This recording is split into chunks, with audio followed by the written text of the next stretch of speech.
সালাত আরম্ভ করেছে, তখন জুতাতে ময়লা ছিল। জিবরাইল এসে বলছেন জুতা খুলেন।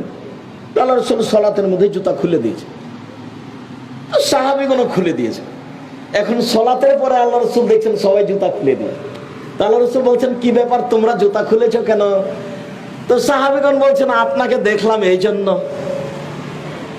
আরে আরে আমার ব্যাপারটা হলো জিবরাইল আমাকে এসে বললেন যে আপনার জুতাতে ময়লা, সেই জন্য আমি খুলে দিয়েছি। তো তোমাদের জুতাতে ময়লা এটা কে বললো?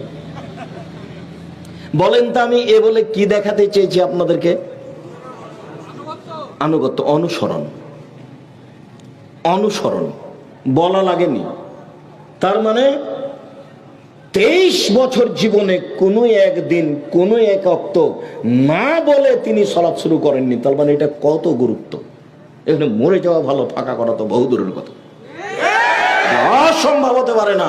মুহাম্মদ সাল্লাল্লাহু আলাইহি সাল্লামকে আবার পৃথিবীতে আসতে হবে এবং ঘোষণা দিতে হবে, আমি মুহাম্মদ সাল্লাল্লাহু আলাইহি সাল্লাম পৃথিবী জাতির সামনে ঘোষণা দিয়ে যাচ্ছি যে মানুষ 3 ফুট দৌড়ে দৌড়ে দাঁড়াতে পারে সালাতে, যেহেতু কিয়ামত পর্যন্ত আর কোনোদিন আসবেন না, কাজে এই সিদ্ধান্ত আর কোনোদিন পরিবর্তন হবে না।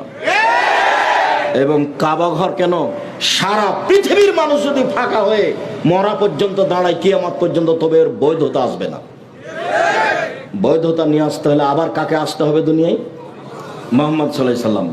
যেহেতু তিনি কিয়ামত পর্যন্ত আর কোনোদিন আসবেন না, কাজের বৈধতা কোনোদিন আর হবে না। সমস্যা কিসের সমস্যা? আল্লাহ নবী বলছেন যে সকালে মুমিন বিকালে কাফের হবে। সেইটা হয়েছে এখন। ইংরেজদের যুগে হাজারো আলেম ওলামা দেশবাসী ধ্বংস হয়ে গেল, তারা শরীয়ত পরিবর্তন করলো না। বুকে হাত বাঁধবে, বলছে ফাঁসি হবে, হবে বুকে হাত বাঁধবো, জোরে আমিন বলবো, ফাঁসি হবে, হবে। এটাই শরীয়ত মনে করে এভাবে থেকে গেছে, দুনিয়া থেকে চলে গেছে, ফাঁসি হয়ে গেছে, পিছনে হটেনি। কে কি বললো, সুন্দর করে শরীয়তকে উপেক্ষা করে সালাত আদায় করছে। বলছিলাম আপনি শরীয়তের পবিত্রতা দেখলে অবাক হয়ে যাবেন। আমি সেই কথার আজকে বিস্তারিত আলোচনা করছি না। আপনারা এমনিতে দেখতে পারেন অনলাইন আল ইতেশাম টিভি, একবারে করোনা লকডাউন থেকে শুরু করে দীর্ঘদিন যাবৎ এই বিষয়ে আমাদের আলোচনা চলেছে। এখনো তারই জের ধরে সলাতের উপরে আলোচনা চলছে। আপনারা জুমার দিনে উপস্থিত হবেন জামিয়া সালাট ডাঙ্গিপাড়া বায়তুল হাম জামে মসজিদে। আপনাদের সামনে বিষয়ে বিস্তারিত বিবরণ নীতিগতভাবে দেওয়া হবে, হবে ইনশাআল্লাহ। বলছিলাম অজু। রাসূল সাল্লাল্লাহু আলাইহি সাল্লাম বলেন, আলা আদুল্লুকুম মায়ামহুল্লাহু বিহিল খাতায়া ওয়া ইয়ারফু বিহি দারাজাত। শোনো শোনো শোনো শোনো, আমি তোমাদের একটা আমলের কথা বলে দিব যাতে তোমাদের পাপ মিটে যাবে, মান বেড়ে যাবে। শোনো শোনো শোনো শোনো শোনো, আমি কি তোমাদের একটা আমলের কথা বলে দেব? বলে দিব নাকি? যাতে পাপ মিটে যাবে, মান বেড়ে যাবে। আলুবালা, হ্যাঁ বলবেন না কেন, বলেন সেটা কি? যাতে মান বেড়ে যাবে, পাপ মিটে যাবে। তখন আল্লাহ রাসূল বলছেন, শোনো শোনো শোনো, এটা হলো ইসবাগুল উযু আলাল মাকারিহি। কষ্টের সময় শীতের দিনে ভালো করে অজু করলে মান বেড়ে যাবে, পাপ মিটে যাবে। কাসরাতুল খতা ইলাল মাসাজিদ, বেশি বেশি পায়ে হেঁটে মসজিদে যেতে হবে। মসজিদ থেকে যদি বাড়ি দূরে হয়, পায়ে হেঁটে মসজিদে গেলে পাপ মিটে যাবে, মান বেড়ে যাবে।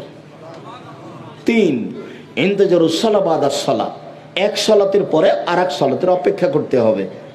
জোহর পড়েছি কখন আসর হবে, জোহর পড়েছি কখন আসর হবে, এক সালাতের পরে আর এক সালাতের অপেক্ষা করলে মান বেড়ে যাবে, পাপ মিটে যাবে। মনে থাকবে না মনে হয়? আরেকটা কথা বলে আমরা এখান থেকে আগাবো। আব্দুল্লাহ ইবনে আব্বাস রাদিয়াল্লাহু তাআলা আনহু বলেন, রাসূল সাল্লাল্লাহু আলাইহি ওয়াসাল্লাম বলছেন যে একদা আমাকে আল্লাহ তাআলা বলছেন, মুহাম্মদ হাল তাদরি ফিমা ইয়াখতাসিমুল মালাউল আলা। আচ্ছা মুহাম্মদ, আপনি বলতে পারেন উপরে কি নিয়ে হইচই হচ্ছে? আচ্ছা মুহাম্মদ, আপনি বলতে পারেন উপরে কি নিয়ে হইচই হচ্ছে? বলে না, জি হ্যাঁ আমি বলতে পারি। আল্লাহ, আমি বলতে পারি ওপরে কি নিয়ে হয়েছে হচ্ছে আল কাফারাত, মানুষের পাপ মিটে যাবে কি করলে এ নিয়ে হইচই হচ্ছে। ফেরেশতাগণ বলছেন যে এই করলে পাপ মিটে যাবে। ফেরেশতাগণ বলা বলি করছেন যে এই করলে পাপ মিটে যাবে। এই নিয়ে ফেরেশতাগণ বলা বলি করছেন। আল কাফারাত, পাপ মিটে যাবে এই কাজ করলে। এক, আল মাকসু ফিল মাসাজিদ বাদা সালাওয়াত, সালাতের পরে মসজিদে বসে বসে তাসবিহ তাহলিল জিকির আজকার করলে পাপ মিটে যাবে, মান বেড়ে যাবে। সালাতের পরে মসজিদে বসে বসে জিকির আজকার করলে পাপ মিটে যাবে, এই নিয়ে হইচই হচ্ছে। আপনার স্বভাবের কথাটা বলি, আপনার স্বভাব হলো যে একদিন একেবারে কোন রকম করে জুমার দিনে যান, আর যেমন সালাম তেমনি দাঁড়িয়ে গেছে। নীতি পরিবর্তন করেন, কাউকে বলা লাগবে না। নীতি পরিবর্তন করেন, জজ কোর্টও নয়, হাইকোর্টও নেই। অর্থ সম্পদকে লুটে নিচ্ছে না, জুতা নিয়ে কেউ পালিয়ে যায়নি, যাই যাবে কি আছে। আপনি সালাম ফিরার সাথে সাথে দাঁড়িয়ে গেলেন কেন? এক, সালাতের পরে মসজিদে বসে জিকির করলে পাপ মিটে যাবে। দুই, আল মাসি আলাল আকদামিল আল জামাত, পায়ে হেঁটে মসজিদে গেলে পাপ মিটে যাবে। তিন, এসবাগুল ওজুল আল মাকারেহে, কষ্টের সময় শীতের দিনে ভালো করে ওযু করলে পাপ মিটে যাবে, মান বেড়ে যাবে। কথা কিন্তু আমার এইটা, ভালো করে ওযু করলে পাপ মিটে যাবে, মান বেড়ে যাবে। এইবার ওযু 1 মিনিট দেখাচ্ছি ভালো করে, তার আগে আপনাকে দেখাই ওযু শেষে উমর রাদিয়াল্লাহু তাআলা আনহু বলেন, রাসূল সাল্লাল্লাহু আলাইহি ওয়াসাল্লাম বলেছেন, মাইয়াকুল বাদাল ওযু, কেউ যদি ওযুর পরে বলে আশহাদু আল্লা ইলাহা ইল্লাল্লাহু ওয়াহদাহু লা শারীকা লাহু ওয়া আশহাদু আন্না মুহাম্মাদান আবদুহু ওয়া রাসূলুহু, তাহলে তার জান্নাতের সবটি দরজা খুলে দেওয়া হবে। ফালাদখুলু মিনাই বাবিন মিনাল আবওয়াব, সে তখন জান্নাতের যে কোনো দরজাতে ঢুকতে পারে। বুখারী মুসলিম। জান্নাতের যে কোনো দরজায় ঢুকতে পারে, বুখারী মুসলিম। আপনি ওযুর পরে যদি বলেন আশহাদু আল্লা ইলাহা ইল্লাল্লাহু ওয়াহদাহু লা শারীকা লাহু ওয়া আশহাদু আন্না মুহাম্মাদান আবদুহু ওয়া রাসূলুহু, আমি সাক্ষ্য দিচ্ছি আল্লাহ ছাড়া কোনো মাবুদ নাই, আমি সাক্ষ্য দিচ্ছি মুহাম্মদ আল্লাহর রাসূল, তার কোনো শরীক নাই আল্লাহর, এই দোয়া যদি আপনি পড়েন ওযুর পরে, তাহলে জান্নাতের 8টি দরজা খুলে দেওয়া হবে, যেটা দিয়ে আপনার ইচ্ছা প্রবেশ করবেন। আব্দুর রাজ্জাক সাহেব, আমরা যে মুখস্থ করেছিলাম আল্লাহুম্মা জাল্লি মিনাত তাওবিন ওয়া জাল্লি মিনাল মুতাতাহিরিন, আল্লাহ তুমি আমাদেরকে তওবাকারীদের অন্তর্ভুক্ত করো, তুমি আমাদের পবিত্রদের অন্তর্ভুক্ত করো। হ্যাঁ, এটা বলতে পারেন, হাদিস ঠিক আছে, তবে নেকি কি হবে তা রাসূল সাল্লাল্লাহু আলাইহি ওয়াসাল্লাম বলেননি। নেকি হবে, তবে কি হবে এমনটা বলেননি। আর যদি এই কালেমা পড়েন তাহলে সব দরজা খুলে গেছে। সুন্দর ওযু, 1 মিনিট পেশাব পায়খানা থেকে ফিরে এসে সুন্দর করে ওযু করবেন। আয়েশা রাদিয়াল্লাহু তাআলা আনহা বলেন, কানাত ইয়াদু লিয়ুমনা লিতামিহি ওয়া লিতাহুরিহি, রাসূলের ডান হাতটা ছিল ওযুর জন্য আর খাদ্য পানির জন্য। ইয়াদুহুল ইসরা লিখালাইহি ওয়া মা কানা মিন আদা, বাম হাতটা পেশাব পায়খানার জন্য আর অপবিত্র খারাপ কিছুর জন্য। ভুলেও কোনোদিন বাম হাতে চা পান করবেন না। আর কেউ যদি বাম হাতে চা পান করে তাহলে তাকে ঠেকাবেন, ছি ছি ছি ছি ছি ছি ছি ছি, নাউযুবিল্লাহ। শয়তান খায় বাম হাতে। কে খায়? শয়তান খায়। রাসূল সাল্লাল্লাহু আলাইহি ওয়াসাল্লাম বলছেন, লা ইয়াকুলান্না আহাদুকুম বিশিমালিহি ওয়া লা ইয়াশরাবান্না বিহা, অবশ্যই অবশ্যই তোমাদের কেউ যেন বাম হাতে না খায়, বাম হাতে পান না করে, কেননা শয়তান বাম হাতে খায়, শয়তান বাম হাতে পান করে। বলেও কোনো সময় বাম হাতে কোনো কিছু খাবেন না। সিগারেটটা ধরে আছে বাম হাতে, সিগারেট এমনিতেই হারাম, এটা আরো হারাম হয়ে গেল। বাম হাতে গিলাস ধরবেন না। বক্তব্য শুনে মুনাফিকি করার চেষ্টা করিয়েন না।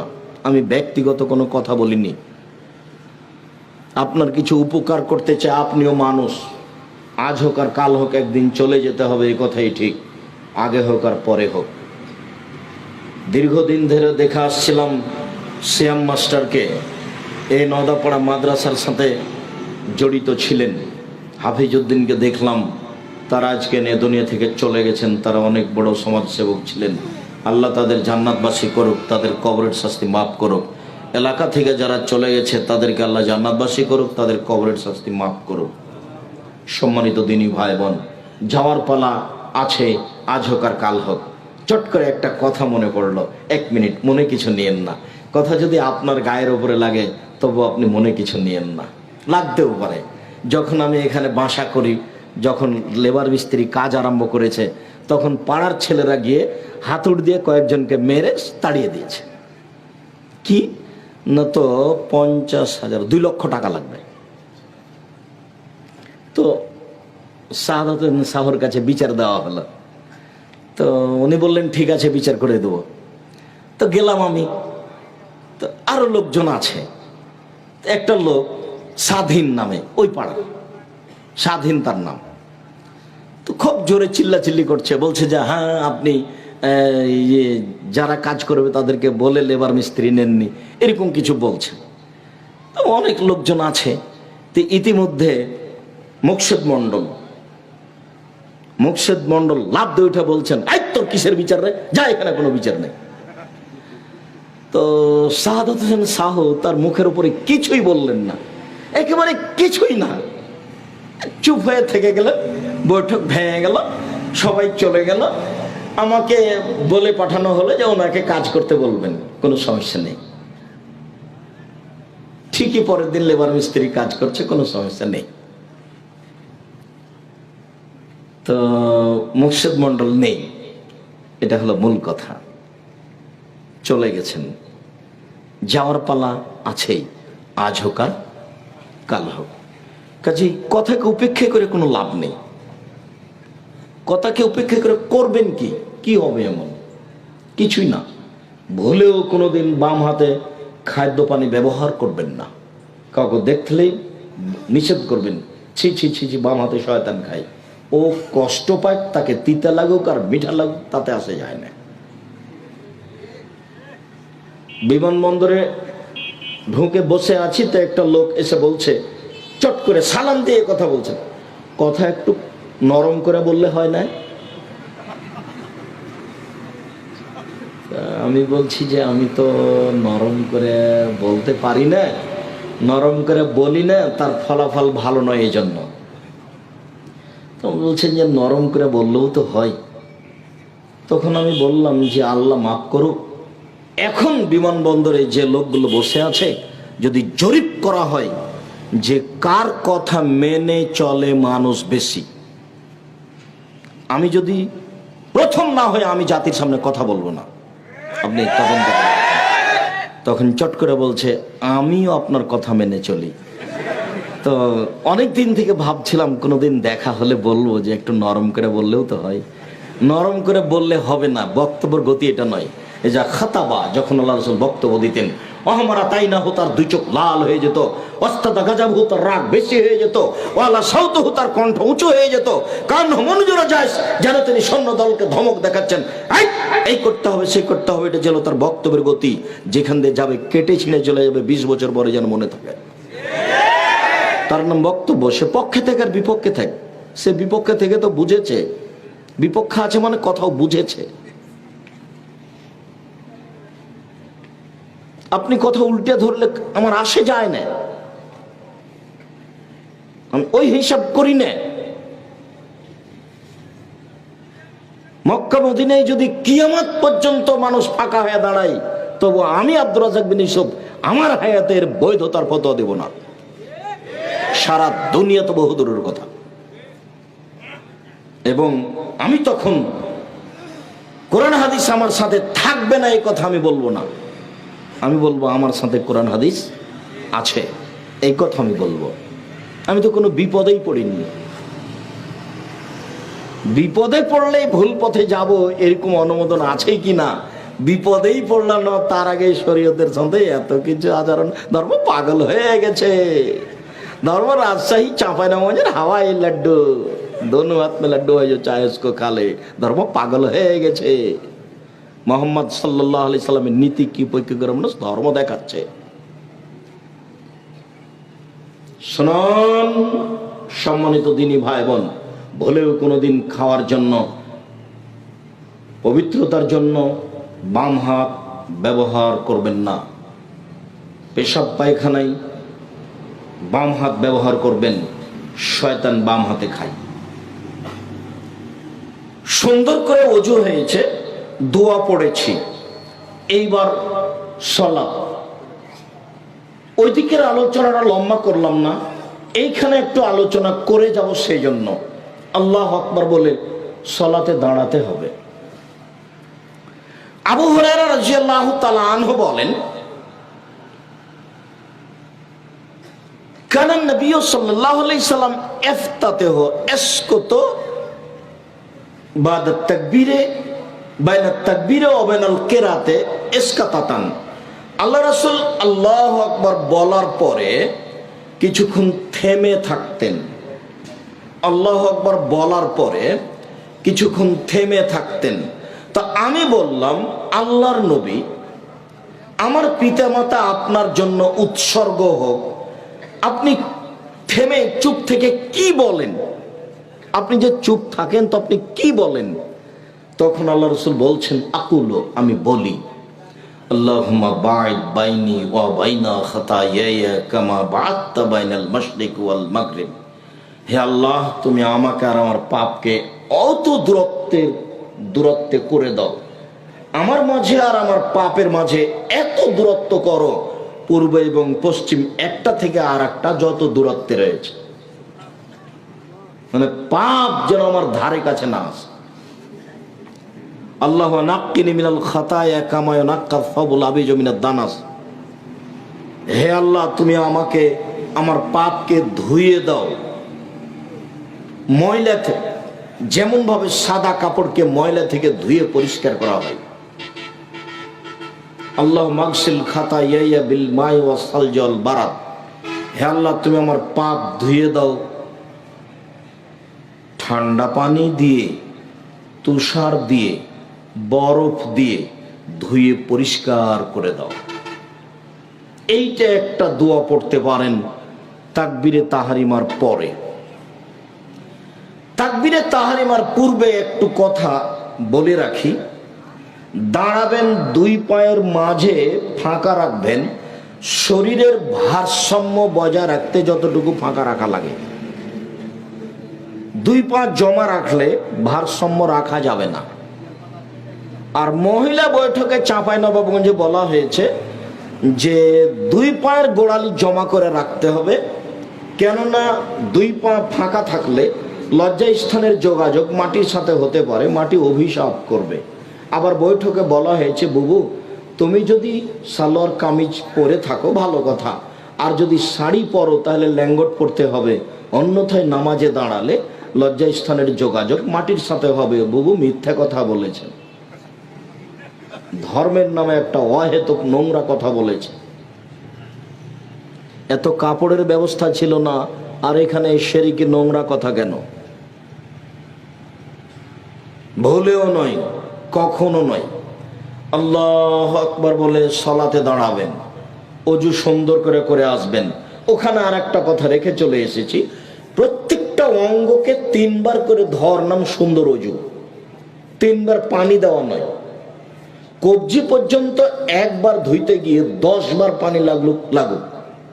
সম্পূর্ণ যখন ভিজে গেছে তখন একবার ধোয়া, ভিজা জায়গায় পানি দিয়ে ধর নাম দ্বিতীয়বার ধোয়া, ভিজা জায়গায় পানি দিয়ে ধর নাম তৃতীয়বার ধোয়া। এ হলো সুন্দর ওযু। কথা বুঝাতে পারিনি? রাসূল সাল্লাল্লাহু আলাইহি সাল্লাম বলেছেন, কেউ যদি সুন্দর করে ওযু করে তারপরে 2 রাকাত সালাত আদায় করে, মনে মনে কথা না বলে, ওয়াজাবাত লাহুল জান্নাহ, সে জান্নাতে যাবেই। জরুরি, জান্নাত তার জন্য জরুরি। সুন্দর করে ওযু করলেন, এ হলো সুন্দর ওযু। আল্লাহু আকবার বলার পূর্বে কোনো দোয়া পড়বেন না। ওযু করার পরে যে দোয়া পড়েছেন সেটাই। আল্লাহ আকবার বলার পূর্বে বিসমিল্লাহ বলবেন না। আল্লাহ আকবার এটা খুব পাওয়ারফুল শব্দ, খুব ক্ষমতাধর।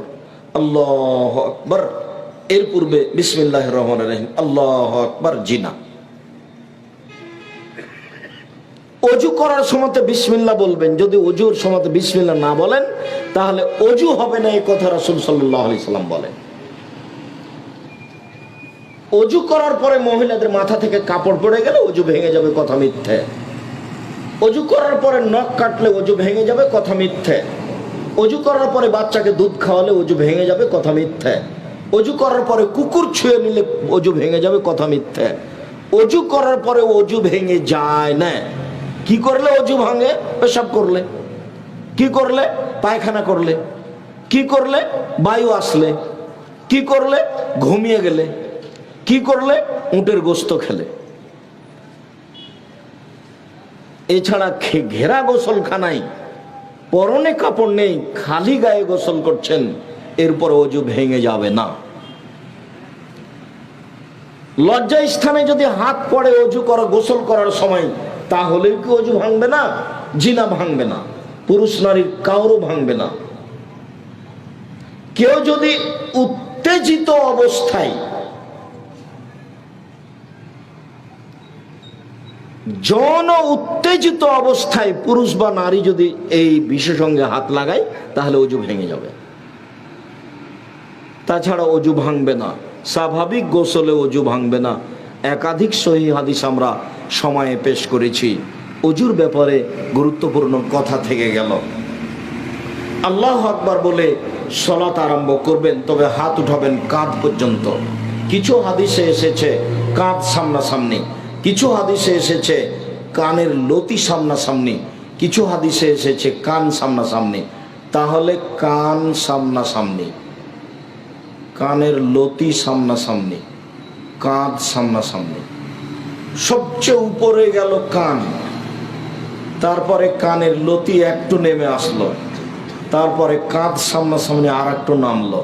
আল্লাহ আকবার বলে এরকম করবেন না। আল্লাহ আকবার, আল্লাহ আকবার, এরকম করবেন না। বুঝাতে পারিনি? এই মাপে সুন্দর করে হাত উঠাবেন। আল্লাহ আকবার। তারপরে বুখারী মুসলিমের হাদিস, কানাস ইমারুনা আইয়াজার রাজুলু এদাহুল ইমনা আলা জিরাহিল ইসরা। বলা হতো যে, রাসূলের যুগে বলা হতো যে মানুষ ডান হাত বাম হাতের বাহুর উপরে রাখবে, ডান হাত বাম হাতের বাহুর উপরে রাখবে। এবার ধরেন নাভির নিচে যেতে পারবে না। তিনটি সহিহ হাদিস বুকের উপরে রাখা, কবজির উপরে কবজি। চারটি জয়ীফ হাদিস নাভির নিচে রাখা। নাভির নিচে রাখার কোনো হাদিস গ্রহণীয় নেই। বুকের উপরে রাখবেন, হাদিস সহিহ।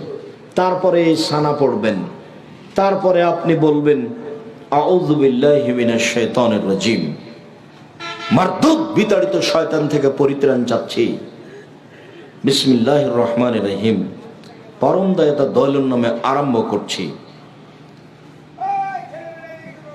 আউযুবিল্লাহ বিসমিল্লাহর এখানে জরুরি কথা যে, যদি কোরআন মাজিদের আয়াত আরম্ভ করেন তাহলে আউযুবিল্লাহ, আর যদি আয়াত বলতে কোরআন মাজিদের প্রথমে হয়, শুরুতে হয়, তাহলে আগে আউযুবিল্লাহ তারপর বিসমিল্লাহ। আবার ভালো করে মনে করবেন, প্রথমে শুরু করলেন আউযুবিল্লাহ বিসমিল্লাহ বলে সূরা ফাতিহা, তো এখন আউযুবিল্লাহ বিসমিল্লাহ দুটাই বলতে হবে। এখন আর একটা সূরা শুরু করলেন, সূরা ইখলাস, এখন বিসমিল্লাহ বলতে হবে।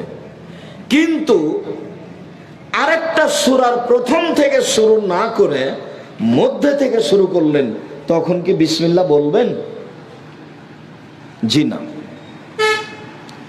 সূরার মধ্যে শুরু করলে বিসমিল্লাহ বলা হবে না। মধ্যে শুরু করলে বাস সূরা ফাতিহা শেষ হয়ে গেল, ওখানে চলে যাব। আলহামদুলিল্লাহি রাব্বিল আলামিন, বিশ্বজগতের প্রতিপালকের প্রশংসা। আর রহমান রাহিম, তিনি হচ্ছেন পরম দাতা দয়ালু, মালিক ইয়াউমিদ্দিন, তিনি হচ্ছেন বিচার দিনের মালিক। ইয়াকা না'বুদু, একমাত্র তোমার ইবাদত করি, ওয়া ইয়াকা নাস্তাঈন, একমাত্র তোমার নিকটে সাহায্য চাই। ইহদিনাস সিরাতাল মুস্তাকিম, তুমি আমাকে সোজা সঠিক পথ দেখাও। সিরাতাল্লাযীনা আন'আমতা আলাইহিম, ওই পথ দেখাবে যেই পথের উপরে তুমি দয়া করেছো, ওদের পথ তুমি দেখাও যাদের প্রতি অনুগ্রহ করেছো। গায়রিল মাগযুবি আলাইহিম ওয়ালাদ-দাল্লিন, ওদের পথ দেখায়ও না যারা ভ্রান্ত, যাদের প্রতি তুমি অভিশাপ করেছো ওদের পথ তুমি দেখায়ও না। আমিন। এই দীর্ঘ সময় ধরে তোমার দরবারে যে প্রার্থনা করলাম, এই প্রার্থনা তুমি কবুল করো। সম্মানিত দিনী ভাই বোন, আপনাদের সাথে এখানে এই সূরা ফাতিহার সূচনাতে আরেকটি কথা থেকে যাচ্ছে যে আপনাদের সামনে আমি একটা সানা পড়ে দেখালাম, একটা, আল্লাহুম্মা বাঈদ বাইনি ওয়া বাইনা খাতায়ায়া। তবে আয়েশা রাদিয়াল্লাহু তাআলা আনহা থেকে আরেকটা সানা আছে হাদিস সহিহ, সেটা হলো এই, সুবহানাকা আল্লাহুম্মা ওয়া বিহামদিকা ওয়া তাবারাকা ইসমুকা ওয়া তাআলা জাদ্দুকা ওয়া লা ইলাহা গায়রুকা। সুবহানাকা আল্লাহুম্মা রাব্বানা ওয়া বিহামদিকা, হে আল্লাহ তোমার প্রশংসা সহকারে তোমার পবিত্রতা বর্ণনা করছি। ওয়া তাবারাকা ইসমুকা, তোমার নাম মঙ্গলময় হোক।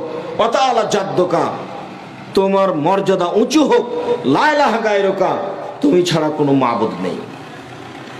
এইটি আপনি, এই দুরূদ দুইটি আপনি 5 ওয়াক্ত সালাতে, নফল সালাতে পড়তে পারেন। তবে যদি রাতে উঠে সালাত আরম্ভ করেন তখনকার সানা একটু ভিন্ন। মুখস্থ করতে না পারলেও তো চেষ্টা তো করতে হবে। তো ওখানে দুটা সানা বলে আবার এখানে ফিরে আসছি। এক, ঘুম থেকে উঠে কোরআন মাজিদের সূরা আল ইমরানের শেষ রুকুর 5 আয়াত পড়বেন। প্রথম 5 আয়াত, ইন্না ফি খালকিস সামাওয়াতি ওয়াল আরদ ওয়া ইখতিলাফিল লাইলি ওয়ান নাহার, এখান থেকে শুরু করে ইন্নাকা লা তুখলিফুল মিয়াদ 5 আয়াত। এরপরে আপনি বলবেন আশহাদু আল্লা ইলাহা ইল্লাল্লাহু ওয়াহদাহু লা শারীকা লাহু লাহুল মুলকু ওয়া লাহুল হামদু ওয়া হুয়া আলা কুল্লি শাইইন কাদির ওয়া সুবহানাল্লাহি ওয়া আলহামদুলিল্লাহি ওয়া লা ইলাহা ইল্লাল্লাহু আল্লাহু আকবার ওয়া লা হাওলা ওয়া লা কুওয়াতা ইল্লা বিল্লাহ রব্বিগফিরলি। লা ইলাহা ইল্লাল্লাহু ওয়াহদাহু লা শারীকা লাহু, আল্লাহ ছাড়া কোনো মাবুদ নাই, তার কোনো শরীক নাই। লাহুল মুলক, রাজত্ব তার। লাহুল হামদ, প্রশংসা তার। লা ইলাহা ইল্লাল্লাহু ওয়াহদাহু লা শারীকা লাহু লাহুল মুলক ওয়া লাহুল হামদ ওয়া হুয়া আলা কুল্লি শাইইন কাদির, তিনি সর্বশক্তিমান। ওয়া সুবহানাল্লাহি ওয়া আলহামদুলিল্লাহ, আল্লাহর পবিত্রতা বর্ণনা করি। আলহামদুলিল্লাহ, প্রশংসা আল্লাহর। ওয়া লা ইলাহা ইল্লাল্লাহ, আল্লাহ ছাড়া কোনো মাবুদ নাই। আল্লাহু আকবার, তিনি মহান। লা হাওলা ওয়ালা কুওয়াতা ইল্লা বিল্লাহ, বাহ্যিকভাবে এবং আন্তরিকভাবে নড়াচড়া করার কোনো শক্তি নেই। এইটুকু যদি আপনি বলেন, তারপরে রাসূল সাল্লাল্লাহু আলাইহি ওয়াসাল্লাম বলছেন যা দাউস্তুজিবা, এখন যা বলবে সেটাই কবুল করা হবে, যা বলবে সেটাই কবুল করা হবে। ওয়াইন তাওয়াদ্দা, এখন যদি ওযু করে, অসাল্লা, যদি সালাত আদায় করে, কবিলাত সালাতুহু, তাহলে তার সালাত কবুল করা হবে। তাহলে ঘুম থেকে উঠে যদি এই দোয়া পড়েন, লা ইলাহা ইল্লাল্লাহু ওয়াহদাহু লা শারীকা লাহু লাহুল মুলকু ওয়া লাহুল হামদু ওয়া হুয়া আলা কুল্লি শাইইন কাদির ওয়া সুবহানাল্লাহি ওয়া আলহামদুলিল্লাহি ওয়া লা ইলাহা ইল্লাল্লাহু আল্লাহু আকবার ওয়া লা হাওলা ওয়া লা কুওয়াতা ইল্লা বিল্লাহ। আরেকটু কথা এখানে থেকে যাচ্ছে যে এই দোয়া পড়ে যা বলবেন সেটাই কবুল হবে। তার আরেকটু শর্ত হচ্ছে ওযু করে শুইতে হবে। বুঝাতে পারিনি কথা? ওযু করে শুইতে হবে। শোয়ার ব্যাপারে কেবলার দিকে পা করা যাবে না, এটা কিন্তু বিধান নয়, বরং কেবলার দিকে পা করেছেন, এটাই ভালো। কেন কেন মানুষ মনে করলো যে কেবলার দিকে পা করা যাবে না, অথচ শোয়ার ব্যাপারে বিধান হলো ডান কাত বাম কাত, শুইবে ডান কাতে, এটা বিধান। কেবলা হলো পেশাব পায়খানার ব্যাপারে, পেশাব পায়খানা করতে পাবে না কেবলার দিকে মুখ করে, কিন্তু কেবলার দিকে পা করে শোয়া যাবে না এই কথা মিথ্যে। অতএব এটা উল্টা ভাবে ধরতে হবে, কেবলার দিকে পা করেছেন। তাহলে বাড়ির সবাই জেনে নেক যে না, কেবলার দিকে পা করাতে কোনো সমস্যা নেই। ডান কাতে শুইবেন, গালের নিচে এইভাবে হাতটা রেখে আল্লাহুম্মা বিসমি কামতু আহিয়া, ঠিক আছে। এছাড়া আপনি এই দোয়া পড়তে পারেন, আল্লাহুম্মা আসলামতু নাফসি ইলাইকা ওয়াজ্জাহাতু ওয়াজহি ইলাইকা ওয়া ফাওয়াজতু আমরি ইলাইকা ওয়ালজাতু জাহরি ইলাইকা রাগবাতার রাহবাতান ইলাইকা লা মালজা ওয়া লা মানজা মিনকা ইল্লা ইলাইকা আমানতু বিকিতাবিকা আল্লাযী আনসালতা ওয়া নাবিয়্যিকা আল্লাযী আরসালতা। বুখারী মুসলিম। রাসূল সাল্লাল্লাহু আলাইহি ওয়াসাল্লাম এই দোয়া পড়ে নিয়মিত ঘুমাতেন। ওযু করে এই দোয়া পড়ে ঘুমিয়ে যাবেন, তারপরে উঠে এই দোয়া পড়বেন। এখন যা প্রয়োজন সেটা বলতে পারেন। বলতে পারেন এখন যে নদাপাড়ায় একটা জমির ব্যবস্থা করে দাও, বলতে পারেন যে একটা ভ্যানের ব্যবস্থা করে দাও, বলতে পারেন যে আমার ব্যবসায় এখন বরকত দাও। এছাড়া আপনি বলতে পারেন ঘুম থেকে উঠে আল্লাহুম্মা লাকাল হামদ, হে আল্লাহ তোমার প্রশংসা, আনতা কাইয়ুমুস সামাওয়াতি ওয়াল আরদি ওয়া মান ফিহিন্না, তুমি আকাশ জমিন এবং এর মধ্যে যা কিছু আছে সবকিছুর প্রতিষ্ঠাতা। ওয়ালাকাল হামদ, আনতা নূরুস সামাওয়াতি ওয়াল আরদি, প্রশংসা তোমার, তুমি আকাশ জমিন এবং এর মধ্যে যা কিছু আছে তার আলো। ওয়ালাকাল হামদ, আনতা মালিকুস সামাওয়াতি ওয়াল আরদি ওয়া মান ফিহিন্না, তুমি আকাশ জমিন এবং এর মধ্যে যা কিছু আছে তার মালিক।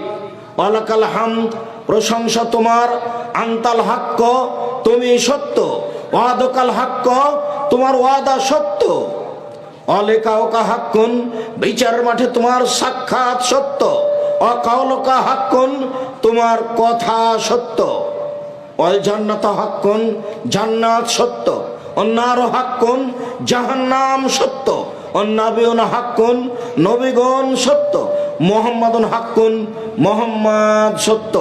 আল্লাহুম্মা লাকা আসলামতু, হে আল্লাহ আমি তোমার কাছে মাথা নত করলাম, অবিকা আমানতু, আমি তোমাকে মেনে নিলাম, ওয়া আলাইকা তাওয়াক্কালতু, আমি তোমার উপরে ভরসা করলাম, ওয়া ইলাইকা আনাবতু, আমি তোমার নিকটে ফিরে গেলাম, অবিকা খাসামতু, আমি তর্ক বিতর্ক কথাবার্তা সব তোমার কাছে করলাম, ওয়া ইলাইকা হাকামতু, আমার বিচার আমি তোমার কাছে পেশ করলাম। এত কিছু আমি তোমার কাছে করলাম, তুমি আমার একটা কথা শোনো, ফাগফিরলি, তুমি আমাকে ক্ষমা করো, মা কাদ্দামতু, যা আগে করেছি, ও মা আখারতু, যা পরে করেছি, ও মা আসরারতু, যা গোপনে করেছি, ও মা আলানতু, যা প্রকাশ্যে করেছি, ও মা আনতা আলামু বিহি মিন্নি, আমি তো জানি না, তুমি জানো আমি জীবনে কত পাপ করেছি, সব পাপ ক্ষমা করে দাও। আনতাল মুকাদ্দাম, তুমি আগে থেকে আছো, আনতাল মুআখির, তুমি চিরদিন থাকবে, লা ইলাহা ইল্লা আনতা, তুমি ছাড়া কোনো মাবুদ নেই, লা ইলাহা গায়রুকা, তুমি ছাড়া সত্য কোনো মাবুদ নেই। এই দোয়া পড়তে হবে তাহাজ্জুদ পড়তে উঠলে। ভারী লাগলো নাকি? কত কি মুখস্থ করে নিলেন, আর কত কি করলেন মিছিলে, আর কত কি বললেন, এটা ভারী লাগলো? জীবনের অনেক অংশ পার হয়ে গেছে, আজকে সিদ্ধান্ত পরিবর্তন করতে হবে। আজকে সিদ্ধান্ত পরিবর্তন করে এই নীতিতেই আসতে হবে, বিকল্প কোনো পথ নেই। বিসমিল্লাহির রহমানির রহিম, পরম দাতা দয়ালু নামে আরম্ভ করছি যে কোনো একটি সূরা। বিসমিল্লাহির রহমানির রহিম, কুল হুয়াল্লাহু আহাদ, হে নবী আপনি বলুন আল্লাহু একক, আল্লাহু সামাদ, তিনি নিরপেক্ষ মুখাপেক্ষীহীন, লাম ইয়ালিদ, তিনি কাউকে জন্ম দেননি, ওয়া লাম ইউলাদ, তিনি কারো থেকে জন্ম নেননি, ওয়া লাম ইয়াকুল লাহু কুফুয়ান আহাদ, তার সমকক্ষ কেউ নেই। এই বলে আল্লাহু আকবার, হাত ওই পর্যন্ত উঠিয়ে এবার যেতে হবে রুকুতে। রুকুতে যাওয়ার পূর্বে কয়েকটি জরুরি কথা। আয়েশা রাদিয়াল্লাহু তাআলা আনহা বলেন, রাসূল সাল্লাল্লাহু আলাইহি সাল্লাম যখন রুকুতে যেতেন তখন তার হাঁটুকে এভাবে চেপে ধরতেন আর হাত দুটিকে সোজা রাখতেন। ওলা ইসাব্বিহু রাসাহু, মাথা নিচু না করতেন না উঁচু করতেন, মাথা না নিচু করতেন না মাথা উঁচু করতেন, একবারে পিঠ সোজা করে রাখতেন।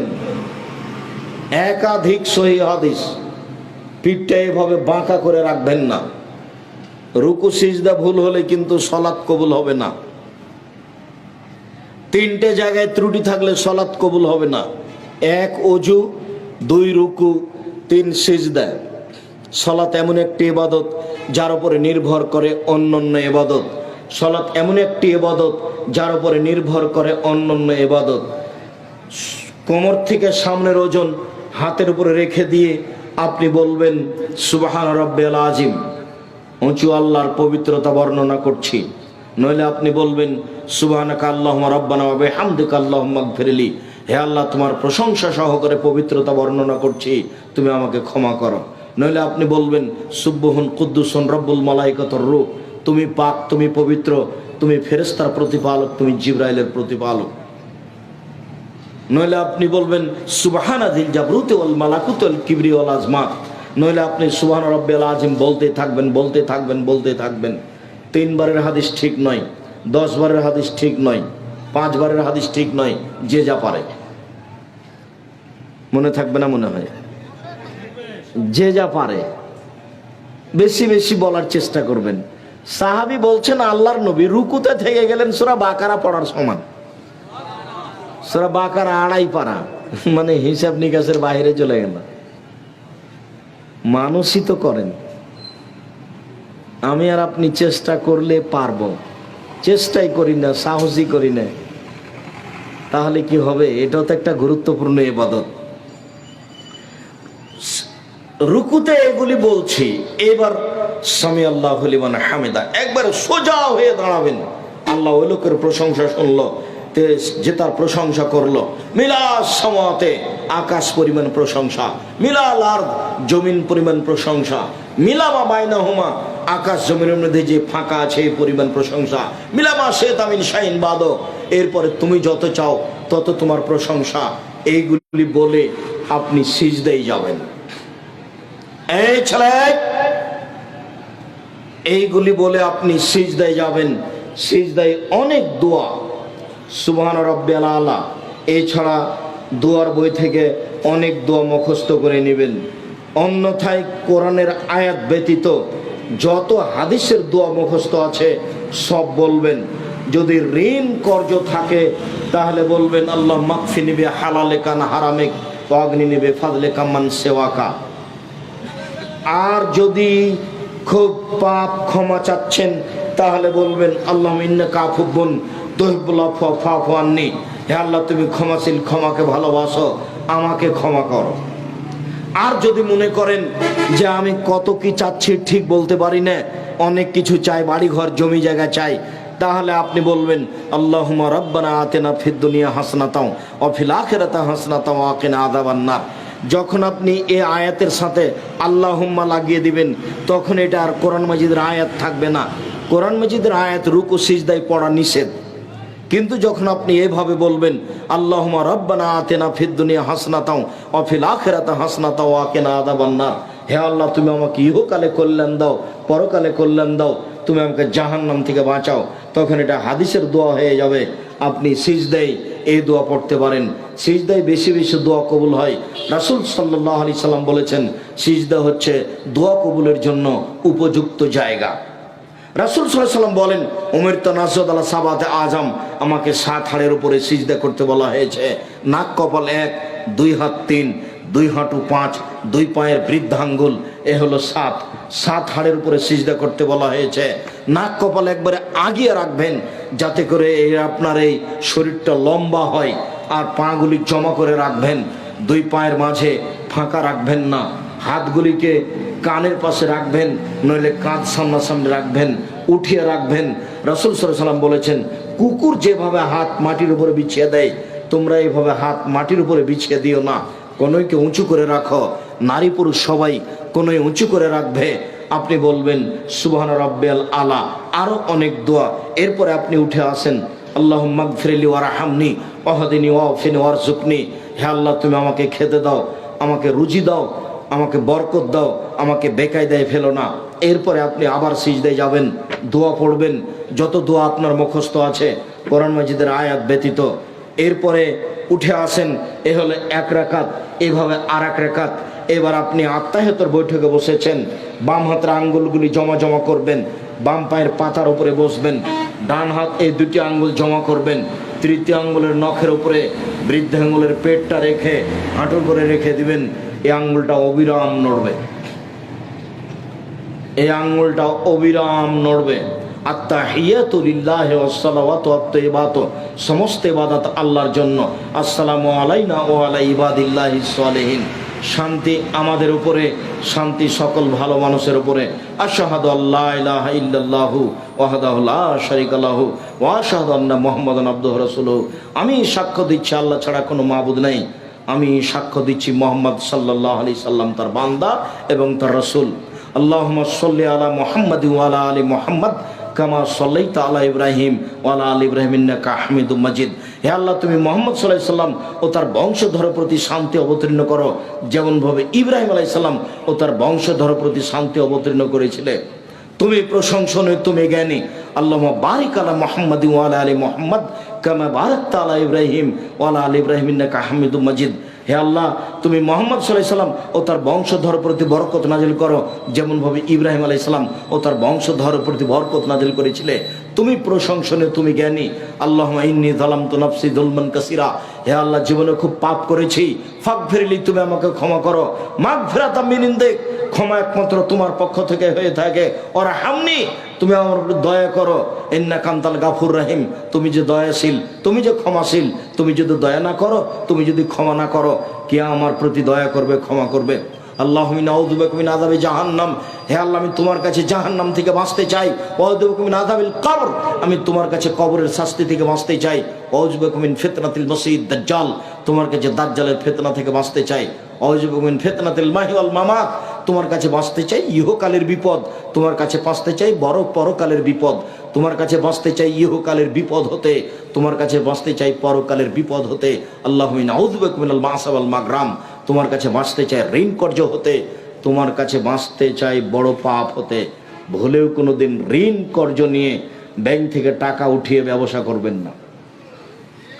ব্যাংকে চাকরি করেন, সেই জন্য লোন নিয়ে বাড়ি করেছেন, মরলেই বোঝা যাবে কাজ উলট পালট হয়ে গেছে।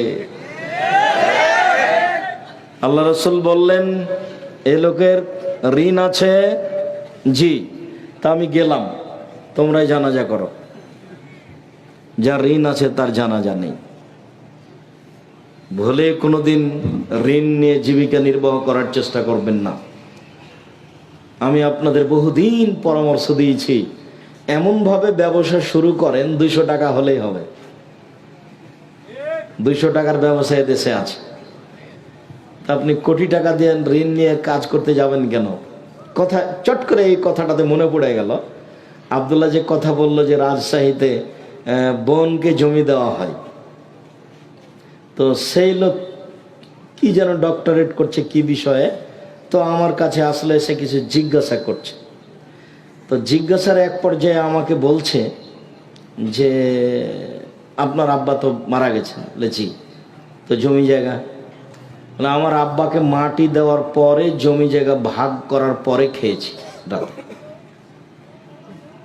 বলছে যে আমি এই কথাটা নোট করে নিলাম, এই কথাটা আপনার থেকে যাবে আমার বইয়ে, সেটা আপনার ব্যাপার। আমার আব্বাকে মাটি দিয়ে এসে আগে জমি জায়গা ভাগ করে খাওয়া দাওয়া করেছি।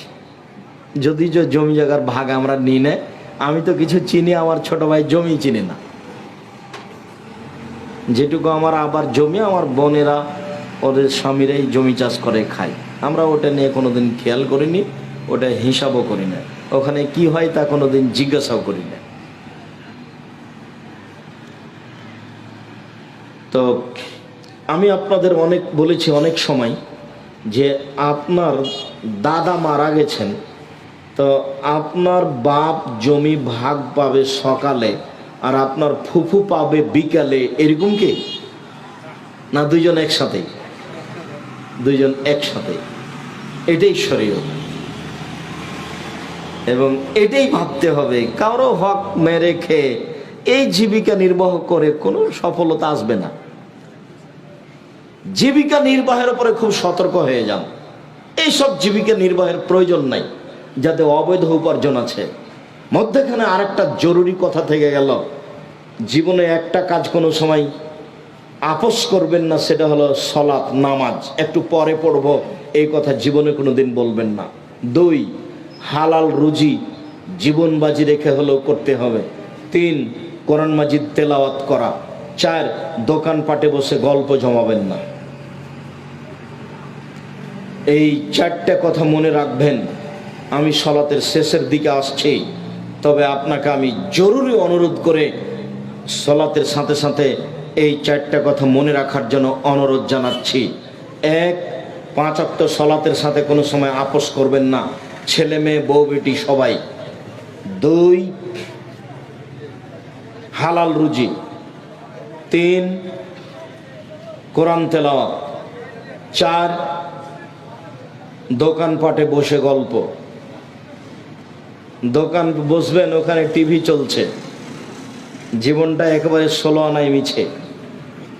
আর ছেলে মেয়েকে এত মোবাইল ব্যবহার করতে দিবেন না, এগুলো সব বন্ধ করতে হবে। সমাজের জাতির ছেলে মেয়ের চরিত্র আপনার সহযোগিতায় ধ্বংস হয়ে যাচ্ছে, এটা আপনাকে খুব ভালোভাবে খেয়াল করতে হবে আহাল পরিবারের ওপরে। আর মুসলিম বোন, আমি আপনাকে অনুরোধ জানিয়ে বলছি, আপনি গভীর রাত মনে করে হয়তো বা কষ্ট পাচ্ছেন বা চলে গেছেন, আপনার জন্য জান্নাতের সব দরজা খোলা। এদিকে দেখেন 4টা কাজ করতে পারলে। 1, 5 ওয়াক্ত সালাত আদায় করবেন। 2, রমজান মাসে সিয়াম পালন করবেন। 3, স্বামীকে মেনে চলবেন, তিতা লাগলেও মিঠা লাগলেও। স্বামীকে মেনে চলতে হবে, এই কথাই ঠিক, তিতা লাগলেও মিঠা লাগলেও। 4, জেনায় লিপ্ত হবেন না। যদি কোনো দিন দুর্ঘটনা হয়ে গিয়েও থাকে তাহলে তওবা করেন, ভালো পথ ফিরে আসতে পারবেন, ভালো পথে ফিরে আসতে পারবেন ইনশাআল্লাহ। 4টা কাজ থেকে বিরত থাকেন, 4টা কাজ করেন, জান্নাতের সব দরজা খোলা। 1, 5 ওয়াক্ত সালাত আদায় করবেন। 2, রমজান মাসের সিয়াম পালন করবেন। 3, স্বামীকে মেনে চলবেন, তিতা লাগলেও মিঠা লাগলেও। অনেক সময় স্বামীকে মেনে চলা যায় না, তার মুখের গালি, তার অকথ্য ভাষা অনেক কষ্ট দেয়, যার কারণে মনটা খুব কষ্ট পায়। 1 গ্লাস পানি চাইলে গ্লাসটা নিয়ে সামনে গিয়ে একবারে থেকনা দিয়ে রেখে দেওয়া হয়।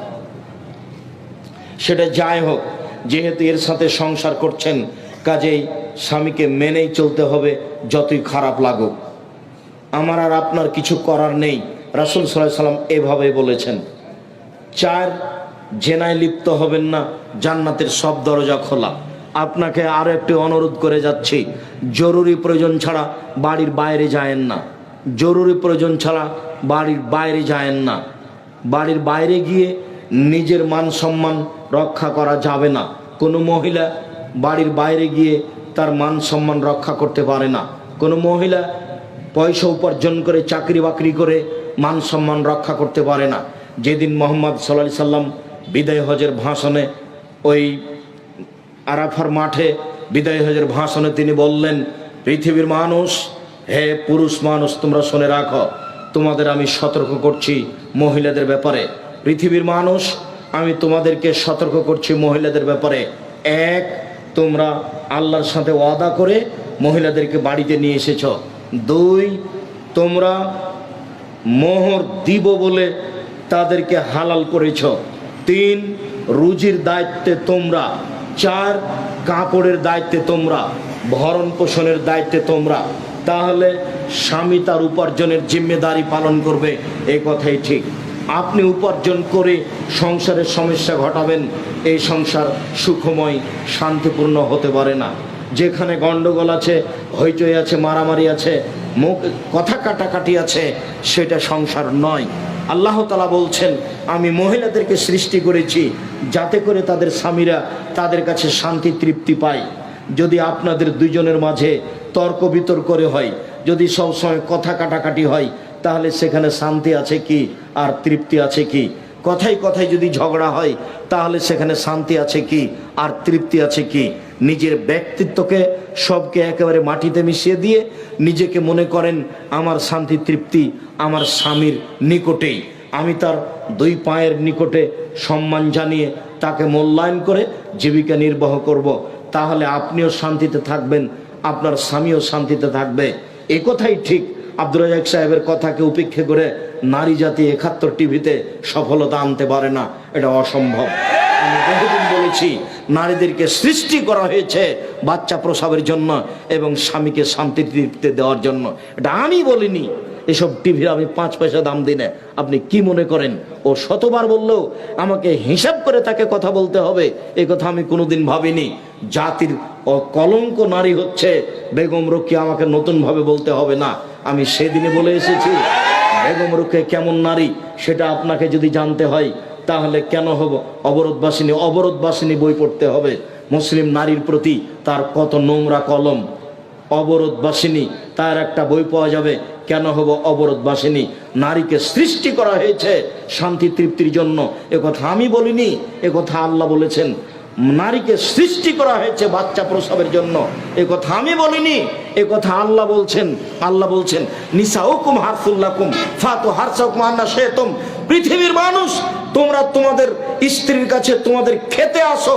তোমাদের জমি, তোমাদের স্ত্রী তোমাদের জমি, তোমাদের স্ত্রী তোমাদের ক্ষেত। তোমরা তোমাদের জমিতে তোমাদের খেতে আসো তোমাদের ইচ্ছা মতো, যেভাবে তোমাদের ইচ্ছা হয় সেভাবে। সকালে কি, বিকালে কি, দুপুরে কি, ভরা পেটে কি, খালি পেটে কি, চন্দ্রগ্রহণ লাগলেই কি, সূর্যগ্রহণ লাগলেই কি আর না লাগলেই কি, সফরে বের হচ্ছেন না হচ্ছেন কোনোটার সাথে সম্পর্ক নেই। এ কথা আল্লাহ তাআলা বলেন। এটা তোমার ক্ষেত, এটা তোমার জমি। জমিতে যেমন শস্য উৎপাদন হয়, স্ত্রীর মাধ্যমে সন্তান উৎপাদন হবে, এ কথা আল্লাহ তাআলা বলছেন। স্ত্রীকে সৃষ্টি করা হয়েছে সন্তান উৎপাদনের জন্য, স্ত্রীকে, মহিলাকে সৃষ্টি করা হয়েছে স্বামীকে শান্তি তৃপ্তি দেওয়ার জন্য। যারাই এই কথা উপেক্ষা করে সমাজে কিছু করতে চেয়েছে তারা কোনোদিন মরা পর্যন্ত সফলতা আনতে পারবে না, বরং পরকালে হারাবে, জাহান্নামে যেতে হবে, জান্নাত হবে না। দিনরাত স্বামীর সাথে তর্ক বিতর্ক করে, ঘোরাঘুরি করে, গন্ডগোল করে জান্নাত লাভ করা যায় না। মরার আগে জান্নাত হারিয়ে গেছে। অনেক কষ্ট করে পয়সা উপার্জন করলেন, সংসারও করলেন ছেঁকড়া বেকড়া করে, কি করে, আর পরকালে জাহান্নাম যেতে হলো। তাহলে আপনি সফলতা কি করলেন? সম্মানিত দিনী বোন, আমি আপনাদের অনুরোধ জানাচ্ছি, জরুরি প্রয়োজন ছাড়া বাড়ির বাইরে যাবেন না। কেন আপনাকে হাটে যাওয়া প্রয়োজন হচ্ছে? কেন আপনার বাজারে যাওয়া প্রয়োজন হচ্ছে? আমাদের তো সংসার চলে, কই আমাদের তো কোনোদিন হাটে বাজারে যাওয়া প্রয়োজন হয়নি। আমি 97 সাল থেকে এখানে আছি, আমি নদাপাড়ায় কোনোদিন চায়ের স্টলে বসিনি, কোনো দোকানে বসা আমার প্রমাণ নেই। কই আমার দিন তো চলছে, আটকে নেই তো। আমরা তো কোনোদিন হাটে বাজারে যাই না, আমাদের বাড়ি থেকে কোনো সময় হাটে বাজারে যায় না। আমাদের বাড়ির মহিলারা কোনোদিন বাজার থেকে কোনো জিনিস কিনা প্রয়োজন মনে করে না। আমরা তো বেঁচে আছি, দেশে আছি তো, চলছে তো। নিজে হাট বাজার করলেন, পাপ উপার্জন করলেন, আবার স্বামীর সাথে ভালো সংসার করতে পারলেন না, তো কি হলো তাহলে? কোনটা হলো? ইহকালো গেল, পরকালো গেল। মর্মে সকল দিনই ভাই বোনকে বিষয়টি জোরালোভাবে দেখার জন্য অনুরোধ জানাচ্ছি। আর আপনাকে বলছি, আপনি মুখটা খারাপ করবেন না, কথায় কথায় স্ত্রীকে গালি দিয়েন না। শুধু 24 ঘন্টা মোবাইল যদি খোলা থাকে তাহলে আমার মনে হয় যে শতকরা 30-40% খালি এইটাই ফতোয়া যে ও রাগ করে স্বামীকে তালাক, স্ত্রীকে তালাক দিয়েছে। এত তালাক দেওয়া লাগে কেন? খালি তালাক কেন? বউ উল্টা চলছে, একটু মারতে হবে। আল্লাহ মারার কথা বলছেন, নবী মারার কথা বলছেন, তা আপনি কেন বউ তালাক দিতে গেলেন? কথায় কথায় তালাক কেন? এত তালাক কেন? আপনি একটু সতর্ক হতে পারেন না? মুখটা বন্ধ রাখবেন, একটু ধৈর্যশীল হবেন। পুরুষ মানুষকে একটু ধৈর্যশীল হতে হবে, মহিলা মানুষ তো অত ধৈর্যশীল নয়। এ কথা আল্লাহ বলছেন, এ কথা নবী বলছেন। আপনি কেন মুখের উপরে তর্ক করেন? আপনি একটু ঠান্ডা হন, আপনি একটু ধীর মেজাজের হন। তার ছাড়া তো আপনার চলে না। রান্না তো তাকেই করা লাগে, আপনার কাপড় চোপড় তো তাকেই দেখা লাগে, আপনার বাসা বাড়ি ঘর তো তাকেই দেখা লাগে। তো তাকে মারেন কেন, গালি দেন কেন? সম্মানিত দিনী ভাই, অযথা স্ত্রীর উপরে রাগ করে গালি দিয়ে সংসারটাকে জাহান্নামে পরিণত করিয়েন না। শাদি জাহান্নাম বিয়ে হয়, শাদি জান্নাত বিয়ে হয়। বিবাহ জাহান্নামও বটে, বিবাহ জান্নাতও বটে। জোর করে স্বামী স্ত্রী মিলে এই সংসারটাকে জাহান্নামে পরিণত করিয়েন না। মর্মে শেষের দিকে এসে জরুরি দু একটি কথা। তার একটি কথা হলো এই, আমার জীবনে বড় স্বাদ, এদেশের মাটিতে আমি উন্নত মানের প্রতিষ্ঠান গড়বই গড়বই ইনশাআল্লাহ। এটা আমার জীবনে বড় স্বাদ। 2016 সালের 17 ফেব্রুয়ারি রোজ বুধবার বিকাল 4টা সাড়ে 4টার সময় জামিয়া সালাফিয়া ডাঙ্গিপাড়া পবারাজের ফাঁকা মাঠে বলেছিলাম, আমার হাতে টাকা নেই, একথাও সত্য, এখানে প্রতিষ্ঠান গড়বে, একথাও সত্য, ইনশাল্লাহ গড়বেই গড়বে। কিভাবে হবে তা আমি জানি না, তবে হবে নিশ্চিত, ইনশাল্লাহ হবেই হবে। বিশাল প্রতিষ্ঠান, এদেশের সবচেয়ে বড় প্রতিষ্ঠান। প্রায় 1240 জন ছাত্র ছিল এই বছরের জানুয়ারিতে ভর্তি। কোনো অনেক 715 জন ছিল মেয়ে। দুই প্রতিষ্ঠান মিলে 156 জন শিক্ষক শিক্ষিকা। একদিন তো 17 লক্ষ টাকা বেতনের কথা বলছিলাম, এখন অনেক বেশি। সব ব্যবস্থা আল্লাহর পক্ষ থেকে হচ্ছে। আপনাকে খালি বলছে আপনি একটু দোয়া করবেন। সহযোগিতা সবাই করতে পারে না, খালি একটু বলবেন আল্লাহ তুমি জামিয়া সালাফিয়াকে কবুল করো, এটা আমার দাবি। আমার মনে বড় স্বাদ, এদেশের মাটিতে আমি উন্নত মানের প্রতিষ্ঠান গড়বই গড়বই ইনশাআল্লাহ। 2013 সালের 24 আগস্ট রোজ মঙ্গলবার জামিয়া সালাফিয়া রূপগঞ্জ নারায়ণগঞ্জ ঢাকা, এই মাটিতে আমি বলেছিলাম আমার হাতে টাকা নেই, একথা সত্য, এখানে প্রতিষ্ঠান গড়বে, একথা সত্য, ইনশাআল্লাহ গড়বেই গড়বে। ওই প্রতিষ্ঠানে এখন 550 শতক জমিন কেনার সিদ্ধান্ত নিয়েছি। প্রায় 250 শতক কিনা হয়েই গেছে আলহামদুলিল্লাহ। বিশাল ভূখণ্ডের উপরে এই প্রতিষ্ঠান গড়বে ইনশাআল্লাহ। প্রায় 25-30 বিঘা। আমি আপনাদের কাছে দুয়ার ভিখারি। ওপরে যদি একটু নড়চড় হয়ে যায় তাহলে কিছু করা যাবে না, আর উপর যদি ঠিক থাকে তাহলে এগুলো সব সহজ ঠিক। এই জন্য আমার দাবি আন্তরিকভাবে, আপনি আমার দিনী ভাই, আপনি আমার দিনী বোন, একটু জামিয়া সালাফিয়ার জন্য দোয়া করবেন। জামিয়া সালাফিয়ার সাথে আরও যত প্রতিষ্ঠান রয়েছে, অনলাইন আল ইতেশাম টিভি রয়েছে, জামিয়া সালাফিয়ার সাথে আপনার এই মাসিক আল ইতেশাম পত্রিকা রয়েছে। যাওয়ার সময়তে কেউ খালি যাবেন না, 20-25-30 টাকা দিয়ে একটা পত্রিকা হাতে নিয়ে যাবেন। আর এই সলাতুর রসুল বনাম প্রচলিত সলাত, রাসূল সাল্লাল্লাহু আলাইহি সাল্লামের সলাত বনাম প্রচলিত সলাত, অনেক দিন থেকে আমার সাধ ছিল সলাতের উপরে, নামাজের উপরে একটা বই লেখা। আমরা সম্ভবপর সুন্দর করে উপযুক্তভাবে বের করার চেষ্টা করেছি। সলাতুর রাসূল সহ আর আব্দুল্লাহর তো মিন্নাতুল বাড়ি আছে। আর দোয়াগুলি তো আপনি দোয়ার বইয়ে পাবেন। যত বই আপনি স্টেজে দেখছেন, বিশেষভাবে পত্রিকা মাসিক আল ইতেশাম, বইগুলি সংগ্রহ করার অনুরোধ রেখে সকল দিনী ভাই বোনকে 5 ওয়াক্ত সালাতের প্রতি গুরুত্ব আরোপ করার অনুরোধ রেখে যুবকদেরকে সতর্ক জানিয়ে যে তোমরা দোকানপাটে বসে সময় নষ্ট করো না, পড়াশোনার মধ্যে থাকিও, আর অযথা কারোর সাথে গল্প করে পরকাল হারায়ও না। আর যে কাজে তোমরা ব্যস্ত হয়েছ সেই কাজকে নিয়মিত বহাল রাখার চেষ্টা করিও। আমরা আন্তরিকভাবে তোমাদের জন্য দোয়া করি। সকল দিনী ভাই বোনকে আমরা স্টেজ থেকে বইগুলি সংগ্রহ করার জন্য অনুরোধ জানাচ্ছি। 20-25-30 টাকা দিয়ে বই কিনা থেকে কেউ চলে যাবেন না। মনে করেন নাই যেটাতে সাধারণ শ্রম আছে, অনেক পরিশ্রম, অনেক পরিশ্রমের ফলাফল এটা। মাসিক আল ইতেশাম পত্রিকার ফতোয়া বিভাগের সদস্য 10 জন মুক্তি দিয়ে মাসিক আল ইতেশাম পত্রিকা বের হয়।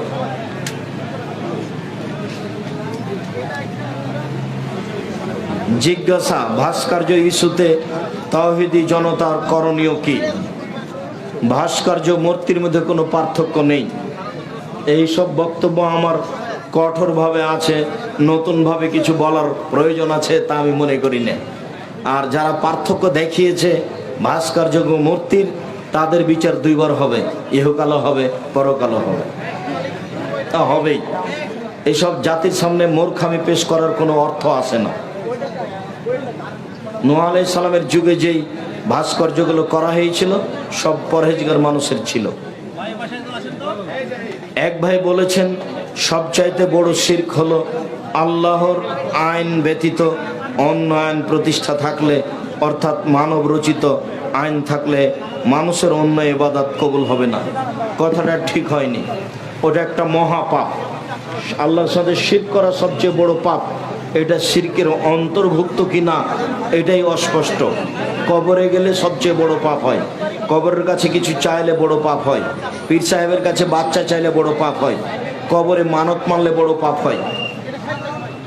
দিনী ভাই বোন সবাই বইগুলির প্রতি লক্ষ্য রাখবেন। আর মিন্নাতুল বারী হচ্ছে আব্দুল্লাহর লেখা, বুখারীর বাংলা ব্যাখ্যা ব্যতিক্রম। বুখারীর বাংলা ব্যাখ্যা মিন্নাতুল বারী। অন্যান্য যা বই আছে সবই দেখবেন। আর উপদেশ বই তো আছেই, যখন যে আলোচনা করি সেটা উপদেশ বইয়ে আছে। আজকের যে আলোচনা করছিলাম এটা উপদেশ বইয়ে আছে। ওস্তাজি প্রশ্ন উত্তর পর্ব আছে। আচ্ছা, ইমাম যদি পীরের মুরিদ হয় তাহলে তার পিছে সালাত হবে কি? জি না, ইমাম পীরের মুরিদ হলে তার পিছনে সালাত হবে না, তার আকীদা ঠিক নেই।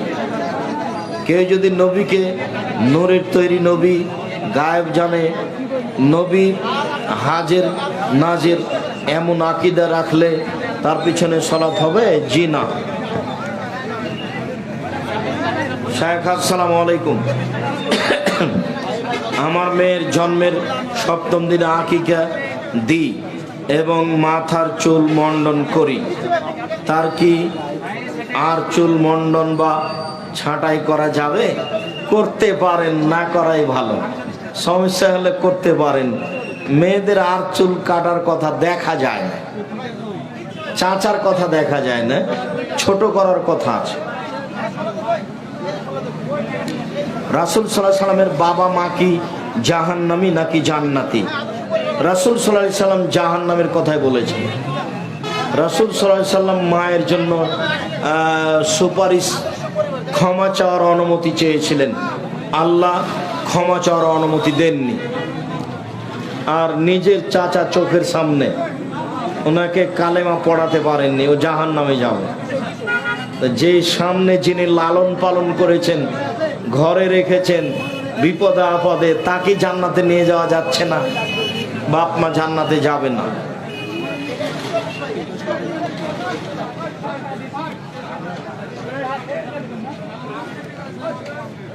হাত তুলে একাকী দোয়া করার সময় সূরা ফাতিহা দিয়ে দোয়া করার সময় কি সূরা ফাতিহার শুরুতে বিসমিল্লাহ বলতে হবে? সূরা ফাতিহা পড়লে তো আউযুবিল্লাহ বিসমিল্লাহ বলতে হবে। যখনই পড়েন আউযুবিল্লাহ বিসমিল্লাহ দিয়ে সূরা ফাতিহা শুরু করবেন। ফাতিহা শেষ, আর না হলে কিছু অংশ পড়ার পরে এ পড়বেন, বলেন তো কি? ইসমে আজম,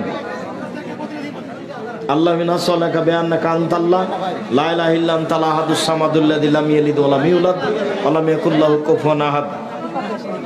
ইসমে আজম পড়বেন, তারপরে দুরূদ, তারপরে নিজের কথা। জেনা ও সমকামী থেকে বিয়ে কি কাফারা দিতে হয়?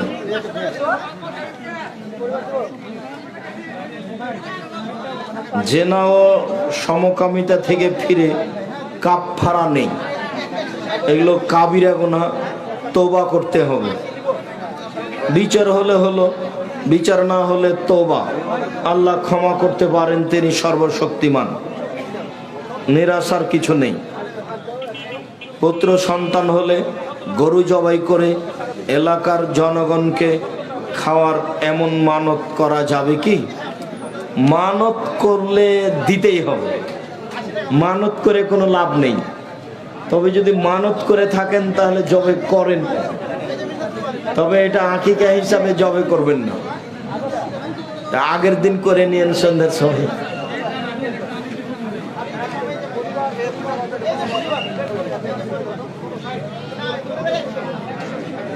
ডক্টর মুসলেহুদ্দিন বলেছেন,